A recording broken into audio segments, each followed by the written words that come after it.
Hi hello everyone welcome to my YouTube mini vlog.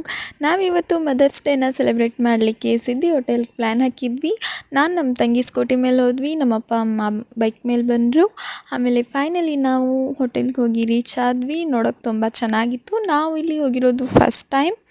ಆಮೇಲೆ ನಮ್ಮಮ್ಮ ಈ ಥರ ಕ್ಯೂಟಾಗಿ ರೆಡಿಯಾಗಿದ್ದರು, ಹಾಗೆ ಪೋಸ್ ಕೊಡ್ತಾಯಿದ್ರು. ಆಮೇಲೆ ಹೋದ್ವಿ ಒಳಗಡೆ. ಇದು ಈ ಹೋಟೆಲ್ನ ಎಂಟ್ರೆನ್ಸ್ ಆಗಿತ್ತು. ನಾವು ಐಸ್ ಕೇಕ್ ತೊಗೊಂಡು ಹೋಗಿದ್ವಿ. ಕೇಕ್ ಕಟ್ ಮಾಡಿಬಿಟ್ಟು ಮದರ್ಸ್ ಡೇನ ಸೆಲೆಬ್ರೇಟ್ ಮಾಡಿದ್ವಿ. ಆಮೇಲೆ ಸ್ವಲ್ಪ ಫೋಟೋಶೂಟ್ ಕೂಡ ಮಾಡಿದ್ವಿ. ಆಮೇಲೆ ನಾವು ಊಟ ಅಂತ ಏನು ಆರ್ಡ್ರ್ ಮಾಡಲಿಲ್ಲ, ಸ್ನ್ಯಾಕ್ಸ್ ನಾವು ಆಲೂ ಪರೋಟ, ಮೇಥಿ ಪರೋಟ, ಪನ್ನೀರ್ ಪರೋಟ, ಆಮೇಲೆ ಜ್ಯೂಸು, ಐಸ್ ಕ್ರೀಮು ಇದೇ ಆರ್ಡ್ರ್ ಮಾಡಿದ್ವಿ. ಆಮೇಲೆ ಎಲ್ಲರೂ ತಿಂದುಬಿಟ್ಟು ಫೈನಲಿ ನಾವು ಬಿಲ್ ಪೇ ಮಾಡಿಬಿಟ್ಟು ಇಲ್ಲಿ ರೇಟಿಂಗ್ ಮಾಡೋದಿತ್ತು, ರೇಟಿಂಗ್ ಕೂಡ ಮಾಡಿದ್ವಿ. ಆಮೇಲೆ ಮನೆಗೆ ಬಂದ್ವಿ. ಮತ್ತು ನೆಕ್ಸ್ಟ್ ವ್ಲಾಗಲ್ಲಿ ಸಿಗೋಣ.